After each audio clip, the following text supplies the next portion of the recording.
You snapped at your kid over something small and instantly felt awful. You keep promising yourself it won't happen again, but then it does. And no amount of parenting tips will fix it, unless you first understand where your reactions come from. This video breaks down the book you wish your parents had read, and how it's helping millions of parents rewrite the patterns they grew up with. So you stay calm in hard moments, connect more deeply with your child, and stop passing down what hurt you. One of Perry's most confronting ideas is this: if you want to understand your child, you have to understand yourself first. Because whether we realize it or not, we bring our own childhood into every interaction, the wounds, the beliefs, the patterns we absorbed but never examined. And in stressful moments, those patterns take over, not through what we say, but in our tone, our reactions, our silence. Perry explains that kids often trigger the parts of ourselves we've left unresolved. When your toddler throws their food, the anger you feel might not be about the mess. It might be about feeling disrespected, or like you're failing. And those reactions? They're not just parenting problems. They're echoes of your own unmet needs as a child. Take Oscar, one of Perry's clients. He was shocked by the surge of anger he felt when his 18-month-old threw a toy. But it wasn't just about the toy. It traced back to a childhood where mess was shamed and emotions weren't safe. Once he saw that connection, he could step out of autopilot and respond with intention, not instinct. This reflection isn't about blaming your parent. It's about breaking unconscious patterns. Your child doesn't need perfect. They need present. And that starts with understanding your own story. So you stop projecting and start becoming the safe space you never had. Let's talk about those emotional landmines. You know the ones. Your kid whines, ignores you, talks back, and suddenly you're on edge. Your heart races, your voice sharpens, and later you wonder, what just happened? That's not just stress. That's a trigger. Philippa Perry urges parents to see these flare-ups not as failures, but as messages. Emotional outbursts are often echoes from your past, moments when you didn't feel safe, respected, or in control. The problem is, they don't show up logically. They hijack your nervous system. Most of us are unaware of these patterns until it's too late. We yell, we shame, we shut down, and then feel guilt or confusion afterward. But what if those reactions weren't about the present at all? Say your child resists bedtime. You feel disrespected, frustrated, even angry. Instead of just enforcing rules, pause and ask, why is this hitting me so hard? Did I feel ignored as a child? Did I fear getting in trouble for talking back? These are emotional breadcrumbs. If followed, they don't just explain your reaction. They free you from it. Perry says this isn't about suppressing your feelings. It's about noticing them with curiosity. Name the emotion. Then ask, is this about what's happening now, or is this something older showing up? When you reflect instead of react, you shift from chaos to clarity.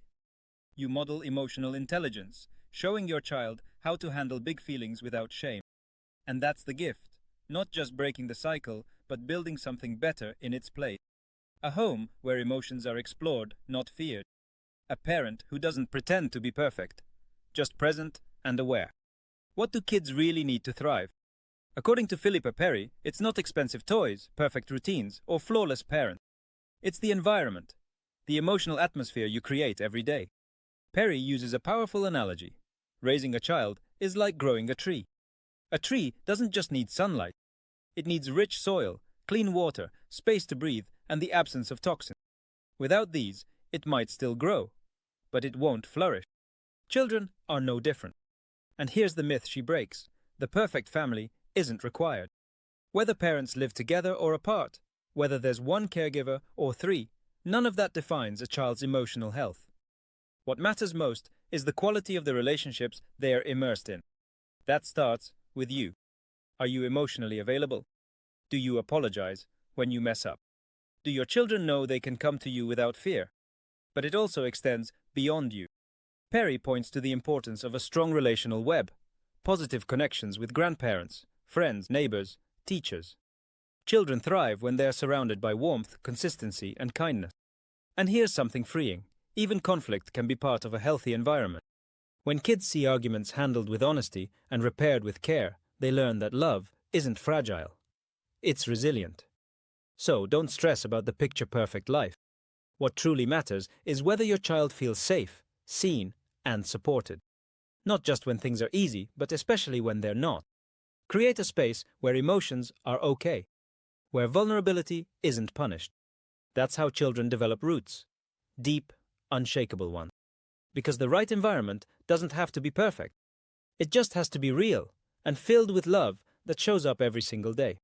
Imagine your child is crying over something small, like not getting their favorite cereal. Your instinct might be to dismiss it. It's not a big deal. You'll be fine. But Philippa Perry wants us to pause. Because what seems small to us might feel massive to them. And more importantly, when we dismiss our child's feelings, we send an unintended message that their emotions aren't valid. Over time, this doesn't teach them to toughen up. It teaches them to bottle things up. It creates kids who don't speak, who don't trust their own emotions, and eventually, adults who do the same. Perry emphasizes that emotional validation isn't about giving in. It's about showing your child that what they feel is real. Saying, "You're upset because you really wanted that cereal," doesn't mean you have to buy it. It just means you care. When kids feel seen, their nervous systems relax. They don't have to escalate. They don't have to perform their emotions louder just to get attention. They start to learn, it's okay to feel, and I'm not alone. Validation doesn't cost anything, but it gives your child everything. It teaches them emotional fluency, empathy, and self-worth. It shows them that their feelings matter, and by extension, that they matter. So, next time your child is overwhelmed, start with this. Tell me what you're feeling, then just listen.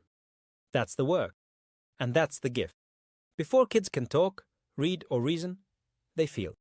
And in those early months and years, the connection they form with their caregiver becomes the emotional blueprint for their entire life. This is what Philippa Perry calls secure attachment. Babies are wired to seek closeness. They cry, reach, cling, not because they're spoiled or manipulative, but because it's how they survive. When a caregiver consistently shows up, with warmth, with comfort, with presence, the baby learns that they are safe. This security doesn't come from never leaving your baby's side. It comes from reliability, from knowing that when they cry, someone comes. When they're hungry, someone feeds them. When they're scared, someone holds them. Over time, this consistent care wires the brain for trust. One key milestone is object permanence, when babies realize people and things exist, even when they can't see them. If this discovery happens in a nurturing environment, the baby learns that even when you leave, you come back. That insight shapes their emotional resilience. And the need for connection doesn't end after infancy. Toddlers, kids, and even teenagers still seek emotional safety. They're asking, will you be there when I lose it? When I say things I don't mean? When I pull away? Attachment is built in these moments, not through perfection, but through presence. So, if you ever wonder, am I doing this right? Ask yourself this: do I return again and again with love? Because every consistent hug, every moment of calm in chaos, builds a bond your child will carry for life. Many of us were raised to believe parenting is about control, setting rules, demanding respect, and never letting a child win. But Philippa Perry flips that script. She says parenting isn't a battle of wills, it's a relationship. And the most effective tool in that relationship isn't power.